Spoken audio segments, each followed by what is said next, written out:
मरियम नवाज़ वज़ीर आला पंजाब और मुराद अली शाह वज़ीर आला सिंध मुंतखब हो गए। मरियम नवाज़ पहली खातून वज़ीर आला हैं और सियासी सफ़र के हवाले से भी देखें तो पिछले चंद सालों में नून लीग की सियासत में ख़ास तौर पर पाकिस्तान तहरीक इंसाफ के दौरे हुकूमत में जो एक अपोजिशन का एक लीड रोल था उसमें मरियम नवाज़ बहुत एक्टिव नज़र आई। जेल भी काटी पनामा पेपर्स के बाद जो मुकदमात का सिलसिला शुरू हुआ था। आज उनका वज़ारत आला तक पहुँचने तक का जो सफ़र है उसमें शायद उनके जो 4-5 साल की कोशिश थी पॉलिटिकल अपोजिशन लीडर के तौर पर वो काफ़ी ज़्यादा उसने एक कलीदी किरदार अदा किया। आज जो पहली तकरीर उसमें की उसमें उन्होंने अपने सियासी मुखालफिन से इंतकाम ना लेने और पंजाब की तरक्की के हवाले से जो इक़दामात का जिक्र किया, बाद चीज़ें उसमें काफ़ी काबिल तारीफ़ हैं। जैसे डिजिटल पंजाब का एक इनिशिएटिव का उन्होंने जिक्र किया। मॉडर्न अगर एजुकेशन सिस्टम दुनिया में देखें, जो कौमें तरक्की कर रही हैं उसके अंदर कंप्यूटर एजुकेशन का बुनियादी किरदार। तो अगर इनका फोकस इस इशू के ऊपर रहता है कि एजुकेशन रिफॉर्म्स कैसे करनी है और सूबे को तरक्की कैसे देनी है, जो आउट ऑफ स्कूल चिल्ड्रन है पाकिस्तान में 2.5-3 करोड़ बच्चा है जो स्कूलों से बाहर है, उनको वापस स्कूल कैसे भेजना है, तो यकीनन एक पॉजिटिव कंट्रीब्यूशन ये कर सकती हैं। एक्टिव रहना पड़ेगा। इससे पहले मोहसिन नकवी जो केयर टेकर के तौर पर रहे, मैं कहूँगा कि बड़ा अच्छा एक मौसर किरदार उन्होंने अदा किया। बड़ी लंबा पीरियड था निगरानों के हिसाब से, लेकिन बहुत तेज़ी और फुर्ती दिखाई उन्होंने बेशुमार प्रोजेक्ट्स के हवाले से। तो मरियम के लिए भी सबसे बड़ी अपॉर्चुनिटी, मैं कहूँगा चैलेंज नहीं कहूँगा, बड़ी अपॉर्चुनिटी यह है कि एज़ चीफ़ मिनिस्टर वो कितना अच्छा परफॉर्म करती हैं। जब उन्होंने सियासी मुखालफिन से इंतकाम ना लेने का जिक्र किया तो क्या ही अच्छा हो कि कल सुबह वो ख़वातीन जो पाकिस्तान तहरीक इंसाफ से जिनका ताल्लुक़ है और जेलों में पड़ी हुई हैं 9 मई के वाक़यात के बाद, उनकी रिहाई के लिए इक़दामात करने का ऐलान करें। उनको मुकदमात अपने अदालतों में सामना करना है, लेकिन उनको जेलों से रिहाई मिल सकती है। डॉक्टर यास्मीन राशिद हो या बाकी ख़वातीन हो, उनको अगर मरियम नवाज़ इस तरह के इनिशिएटिव लें जिससे वो जो एक गल्फ़ है ना, जो सियासी कशीदगी का माहौल है उसमें कमी लाने के लिए कुछ एक स्टेप फॉरवर्ड लें, तो यकीनन सूबे के माहौल में और पाकिस्तानी सियासत के माहौल में एक बेहतरी की जानिब वो इक़दामात करके पाकिस्तान को ले जा सकती हैं।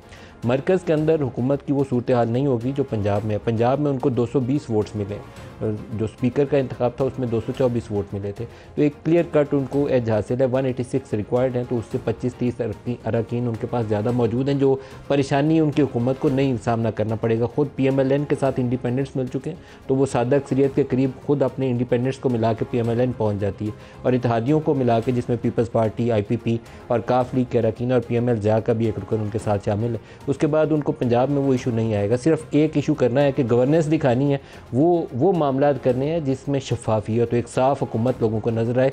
जो मारूसी सियासत की मोहर है उससे हटाने का कोई और तो तरीका उनके पास नुस्खा नहीं है, लेकिन एक परफॉर्मेंस है। इससे पहले जो शहबाज शरीफ के साहबजादे ने चंद महीने हुकूमत की थी, बहुत बड़ा जो सेटबैक था PDM के लिए वो पंजाब की वज़ारत आला थी। अगर उस वक्त कोई एक मौसर लीडरशिप पंजाब में कोई प्रोवाइड कर सकता तो शायद इतना बड़ा PDM को सेटबैक ना होता। जो वज़ीर आला की एक जंग चलती रही परवेज़ इलाही और शहबाज शरीफ के बरखुरदार हमज़ा के दरमियान में, उसने पंजाब की सियासत को भी नुकसान पहुंचाया और नून लीग की सियासत को भी डुबो के रख दिया। तो उन चीज़ों से आगे बढ़ना पड़ेगा मरियम नवाज़ को। दूसरा बड़ा इशू वफाक के अंदर कौमी असम्बली के इजलास को तलब किया जाना है। अभी तक ख़बरें ज़राए के हवाले से चल रही हैं कि सदर साहब ने उस असम्बली को वापस भिजवा दिया या मुस्तरद कर दिया जिसमें कौमी असम्बली का इजलास भिजवाने के लिए उनको पास भेजी गई थी। अब दूसरा तरीक़ाकार जो PMLN से मुंसलिक सियासी शख्सियात हैं वो कह रही हैं कि स्पीकर साहब के पास, जो राजा परवेज़ अशरफ साहब पुरानी असम्बली का स्पीकर बरकरार रहता है नए स्पीकर के मुंतखब होने तक, उनके पास ये कानूनी इख्तियार मौजूद है, क्योंकि आर्टिकल 91 जो कॉन्स्टिट्यूशन का है उसकी सब क्लॉज 2 उसके मुताबिक 21वें रोज़ तक इजलास बुलाना लाजमी है। सदर साहब अगर उससे पहले बुलाना चाहें तो बुला सकते हैं, ये उसके अल्फाज का तर्जुमा है। तो अब क्या स्पीकर साहब को ये इख्तियार हासिल है या नहीं है, ये कोई नई जंग ना बन जाए। बहरहाल एक सूरत हाल हमारे सामने नज़र आती है। जो प्रोग्राम में हमारे साथ आज शुरका हैं, मान अकरम राजा साहब हैं पाकिस्तान तहरीक इंसाफ से हमारे साथ, और खुर्रम दस्तगीर खान है PMLN से हमारे साथ। दोनों को प्रोग्राम में खुशामदीद कहूँगा। पहले मरियम नवाज़ का वो स्टेटमेंट, एक छोटा सा हिस्सा मैंने उनके तरक्याती जो उन्होंने एक रोड मैप दिया उसको नहीं हमने लिया, लेकिन ये अपोजिशन से हम इंतकाम नहीं लेंगे, वो आपको दिखाना चाहूँगा। उन सब की भी वजीर आला हूँ जिन्होंने मुझे वोट दिया, और मैं उन सब की भी वजीर आला हूँ, उनकी बेटी हूँ, उनकी बहन हूँ जिन्होंने मुझे वोट नहीं दिया। मेरे दिल में किसी के लिए ना इंतकाम का कोई जज्बा है ना बदले का कोई जज्बा है। मैं ऑपोजिशन को ये मैसेज देना चाहती हूँ कि मेरे दफ्तर के दरवाजे, मेरे दिल के दरवाजे, मेरे चेंबर के दरवाजे हर वक्त 24/7 उनके लिए भी उसी तरह खुलें जिस तरह मेरी जमात के कारकुन के लिए खुले। राजा साहब, आपसे जानना चाहूँगा, ये जो ख़वातीन कैदी हैं, ख़ासतौर पर 9 मई के वाक़यात के अंदर जो लोग मुलव्वस हैं या जिनके ऊपर इल्ज़ाम है, सज़ा का अमल तो इनको अदालतों से होना है, मुकदमात बन चुके हैं, तो क्या इनकी ज़मानत के लिए एज़ चीफ मिनिस्टर मरियम नवाज़ कुछ इक़दाम कर सकती हैं या कानूनी तौर पर कोई रुकावट है इसमें? नहीं, बिल्कुल हो सकता है। देखिए, 9 मई के हवाले से बहुत से ऐसे लोगों को शामिल किया गया है जिनका 9 मई से कोई ताल्लुक नहीं है, बिल्कुल बात वाज़ेह है। 9 मई के हवाले से शायद 100 लोग हों, 150 लोग हों, या तो हज़ारों और अब भी सैकड़ों लोगों को जेल में रखा गया है। तो उस हवाले से बिल्कुल मैं ये समझता हूँ कि बेलें हो सकती हैं, और जो प्रोसिक्यूशन है, जो पुलिस है, पुलिस के प्रोसिक्यूटर हैं, वो अदालत में जाके कह सकते हैं कि इनको आप बेल दे दीजिए, मुकदमा चलता रहेगा। 7, 8, 9 माह से ये लोग जेलों में हैं, कुछ की तो शायद सज़ा भी इतनी ना बने बिलाखिर।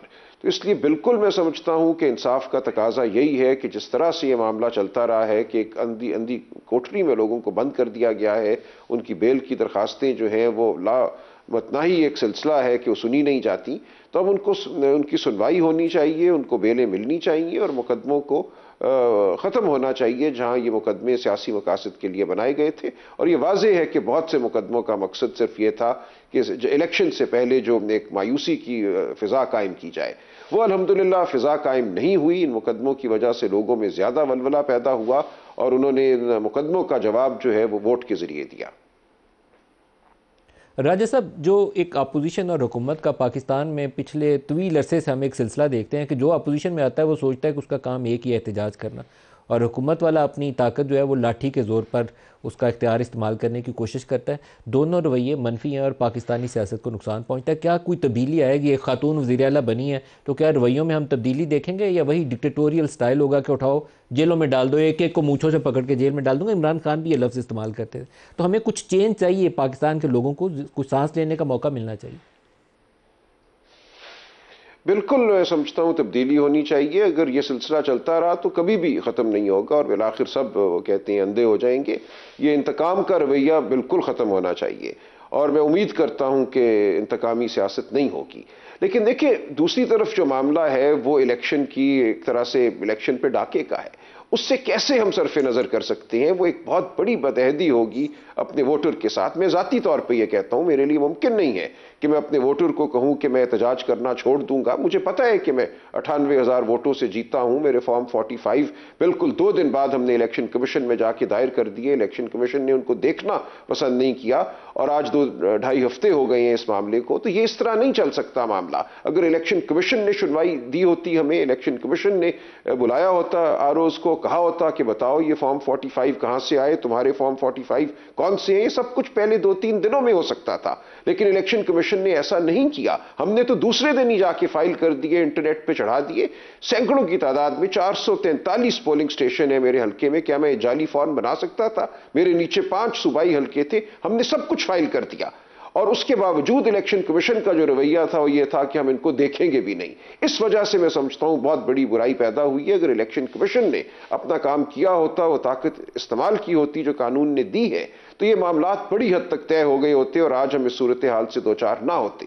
लेकिन चूंकि इलेक्शन कमीशन ने वो ताकत इस्तेमाल नहीं की, हमें एक तरह से बत्ती के पीछे लगा दिया और फिर कहा कि जाओ ट्राइब्यूनल में जाओ और वहां हजारों गवाहों के साथ अगले 5 साल इस मामले को साबित करते फिरो, तो एक फिजाब जो है वो उसमें एक कशीदगी आ गई है। अब इस कशीदगी को खत्म करने के लिए कोई ट्रूथ एंड रिकंसिलिएशन कमीशन हो, कोई तरीका हो जिसके जरिए हम जो एक नाइंसाफी हुई है, जो वोट पर डाका पड़ा है, जो अवाम के एतमाद को रियासत में ठेस पहुंची है, इस सब का अजाला करना होगा, वरना हालात मामूल के मुताबिक नहीं हो सकते।